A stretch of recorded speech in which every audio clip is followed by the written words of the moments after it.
वासुदेव श्री कृष्ण गोविंद हरे मुरारी।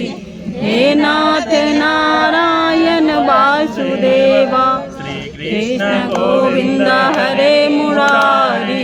हे नाथ नारायण वासुदेव कृष्ण गोविंद हरे मुरारी। हे नाथ नारायण वासुदेव। भगवान की जय, उमापति महादेव की जय। अतः श्रीम अक्षनोमी व्रत कथायम। नारद जी कहते हैं, एक समय मैंने शौनक जी से प्रसंगवश कहा कि हे ब्राह्मण, अब मैं सब पापों को नष्ट करने वाला अक्षनोमी नामक व्रत बतलाता हूँ। यह व्रत अब तक तीनों लोकों में गुप्त रहा है। हे तपोधन, आज मैं उस व्रत का सारा विधान तुम्हें बताऊंगा। कार्तिक शुक्ल पक्ष की नौमी तिथि को व्यासादि बड़े बड़े मुनियों ने इसका नाम अक्षनोमी बतलाया है। उसमें जो करना चाहिए वह विधान विष्णु भगवान को भी प्रिय है, उसे आप सुने। अक्षयनवमी का व्रत करने वाले को चाहिए कि उस दिन वे ब्रह्म मुहूर्त में उठकर आत्मकल्याण का चिंतन करें, फिर नित्य नैमित्तिक कर्म करके अपने इष्ट देवता की पूजन करें। सर्वप्रथम पंचोपचार जुटाकर विष्णु भगवान का पूजन करें और लौंग युक्त उत्तम पकवान बनाकर भगवान को भोग लगावें। उस पकवान में जीरा, नागरमोथा, काली मिर्च, अनार, गड़ी भी पड़ा रहना चाहिए। इसके बाद एक सफ़ेद कोड़े में सोना भरकर संकल्प करें और श्री कृष्ण प्रियताम ऐसा कहकर उसे किसी ब्राह्मण को दान करके फिर यथाशक्ति और भी पदार्थों का दान कर ब्राह्मण को संतुष्ट करें। यदि विशेष सामग्री न दे सके तो नर्म भाव से उन्हें नमस्कार कर प्रसन्न करें और सूर्य ग्रहण के अवसर पर कुरुक्षेत्र में तुलादान करने से जो फल मिलता है वही फल अक्षय नवमी को पुष्पान दान करने से ही मिल जाता है। कोई मनुष्य ब्रह्महत्या, सुरापान आदि बड़े से बड़े पापी तथा सामान्य पातकों से चुप क्यों न हो, यदि वह पुष्पान दान दे रहता है तो पवित्र हो जाता है और उसे कभी जमलोक का मुंह नहीं देखना पड़ता है। हे दूज, पुष्पान दान करने वाले व्यक्ति सब प्रकार के सुख भोग को भोगते हुए अपनी इच्छा अनुसार सभी लोकों में भ्रमण करते रहते हैं। और तब शौनक जी ने पूछा कि हे मुनीश्वर, आप मुझे यह बतलाइए कि इस पृथ्वी पर किसने यह पुष्पान दान दिया था, क्योंकि इसे जानने की मेरी प्रबल उत्कंठा है। नारद जी ने कहा, जमुना तट की पहाड़ी तलहटी पर एक बड़ा भारी गांव है जहाँ विश्वविख्यात उच्च कोटि के राम शर्मा नामक एक ब्राह्मण रहते थे। उस ब्राह्मण ने अपनी सच्चरित्रता और परिश्रम से बहुत धन उपार्जन किया। जिस प्रकार उसने धन कमाया था उसी प्रकार पुण्य कार्य भी करता था, दीन दुखियों को दान भी दिया करता था। इस प्रकार समाज सेवा करते करते उसे बुढ़ापा ने आ घेरा। उसके कृष्ण और धनंजय नाम के 2 पुत्र भी हो चुके थे। बुढ़ापे में गृहस्थी का सब भार अपने पुत्रों के ऊपर डालकर तपस्या करने के लिए वह वन में चला गया। वासुदेव परायण हो भगवान श्री कृष्ण के ऊपर अपना ध्यान लगाकर तपस्या करते करते उसका शरीर बिल्कुल जीर्ण शीर्ण हो गया। अंत में वह विष्णु भगवान के उस परम धाम को चला गया, जहाँ जाकर प्राणी को शोक नहीं करना पड़ता है।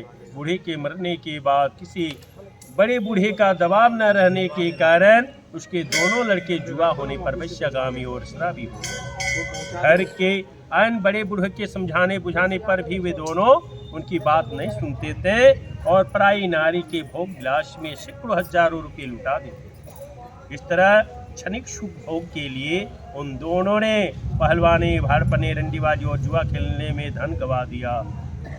जिस प्रकार ऊसर भूमि पर, बंजर भूमि पर बोया हुआ बीज नहीं उगता है, उसी तरह उन दोनों ने अपना सारा धन कुपात्र लोगों को देकर तहस नहस कर दिया। जब पैसा पास में न रहा तब चोरी डकैती करने लगे। एक दिन रात में सिंध मारते चोरी करते हुए दोनों पुलिस द्वारा रंगे हाथ गिरफ्तार कर लिए गए और राज के न्यायालय में उपस्थित किए गए। राजा ने उन दोनों को अपने राज से निष्कासन कर दंड दे दिया। अब ये दोनों अधर्मी ब्राह्मण वन में जाकर रहने लगे। वन में जीविका का और कोई साधन न देखकर वे दोनों मांसाहार से अपना दिन काटने लगे। हे ब्राह्मण, एक दिन एक सिंह ने उन दोनों को मार डाला, तब वे मर गए। मरकर जमलोक के पथिक में हो गए। जम के दूत उन्हें पकड़कर जमराज के सामने ले गए और उनसे कहा कि हे प्रभु, हमें बताइए इस पर अनुशासन भंग का क्या कार्रवाई हो, में डालने का आदेश दूं। जब बल्लम लिए दूतों की बातों को सुनकर चित्रगुप्त ने इस प्रकार दंड विधान किया कि इनमें से एक को तो स्वर्ग में ले जाओ, जहाँ की निरंतर सुख की प्राप्ति होती रहती है, और दूसरे को ले जाकर वो शाश्वत घोर नरक में डाल दो, जहाँ विविध प्रकार की यातनाएं दी जाती है। चित्रगुप्त के आदेश को सुनकर वह प्रियवंत और स्वर्ग का अधिकारी हो जाएगा। ये दूत की यह बात सुनकर धनंजय ने बड़े आदर के साथ अपने पूर्व जन्म के उस सुकृत को अपने भ्राता कृष्ण के निमित्त अर्पण कर दिया और उस पुण्य दान के प्रभाव से द्विजराज तुरंत नरक से निकलकर अपने भाई के साथ विष्णु भगवान के परम पद का अधिकारी हो गया। नाना प्रकार के भोगों को भोगते हुए भोग को कर जमदूतों के चंगुल से छुटकारा पाकर ब्राह्मणों में श्रेष्ठ वे दोनों भाई पुण्यशील और सुशील नाम से अद्यावधि स्वर्ग लोक में विराजमान हैं। विद्वानों के साथ कार्तिक शुक्ल पक्ष की नवमी को भगवान कृष्ण का ध्यान कर भगवान कृष्ण की आराधना में तत्पर होकर दोनों भाई कृष्ण परायण कृष्ण के भक्त हो गए। कार्तिक शुक्ल पक्ष की नवमी के दिन जो व्यक्ति सोना और वस्त्र के साथ कुष्मांड दान देते हैं, वे अपने कुल के करोड़ों पुरुष को तार देते हैं। ये द्विजराज सोनक कार्तिक की अच्छे नवमी व्रत के विधान और कुष्मांड दान के महत्व का जो यमदूत ने ब्राह्मण से वर्णन किया था, वही मैंने भी तुम्हें सुनाया है। कार्तिक मास में आंवले को प्रणाम करने से अश्वमेध यज्ञ करने से भी अधिक फल होता है और आंवले का प्रदक्षिणा करने से करोड़ों अश्वमेध यज्ञ का फल मिलता है। वह मैं सच कहता हूँ, जो व्यक्ति भगवान विष्णु की आराधना में तत्पर और सत्यवक्ता विद्वान ब्राह्मण को आंवले के वृक्ष के नीचे ब्राह्मण भोजन कराते हैं, उन्हीं का अन्न पुण्यदायक गुणदायक होता है। कार्तिक मास में जो लोग अपने कुटुंब परिवार के साथ आंवले के पेड़ की छाया में बैठकर भोजन करते हैं, उनके कई वर्षों की अन्न संसर्ग जनित प्रेम से बोले श्री कृष्ण भगवान की जय।